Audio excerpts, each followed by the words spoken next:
তো আজকে ভিডিওয় ঈসা আলাইহিস সালামের সম্বন্ধে কিছু বলবো। কোরআনে 33 বার ঈসা আলাইহিস সালামের নাম এসেছে। ঈসা আলাইহিস সালামের পিতা ও মাতার নাম কি ছিল? তো ঈসা আলাইহিস সালামের পিতা ও মাতার নাম হলো, মায়ের নাম মারিয়াম আর পিতার নাম হিন সন্তান। হযরত ঈসা আলাইহিস সালামকে কলেমাতুল্লাহ ও রূহ আল্লাহ উপাধি দিয়েছিল। কেন এই উপাধি দেওয়া হয়েছিল?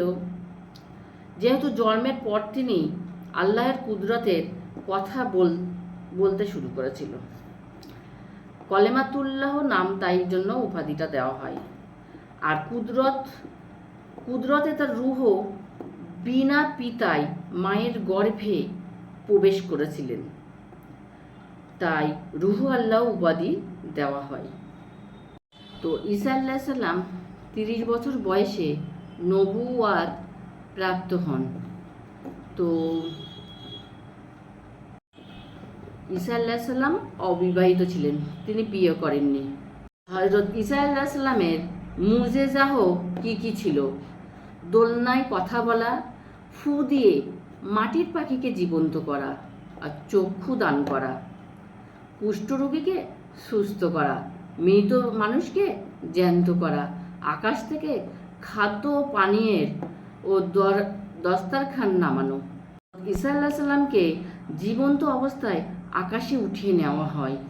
2000 বছর পূর্বে ঈসা আলাইহিস সালাম পৃথিবীতে এসেছিলেন। জন্ম হয় জেরুজালেম বেথলেহেম নামক এক শহরে। সেই স্থানে নির্জন এক খেজুর গাছের তলায়।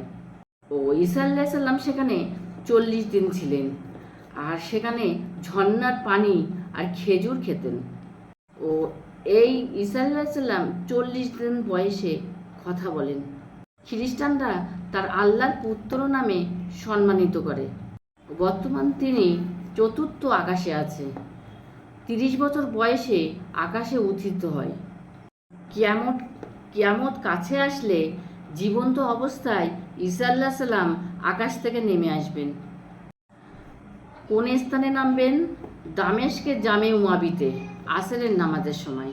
ঈসা আলাইহিস সালাম 40 বছর অবধি জীবনযাপন করবেন, আর দ্বীন ইসলামের অন্যতম প্রচারক হবেন। স্বাভাবিক মৃত্যু হবে, আর মুসলমানগণও জানাজা পড়বেন।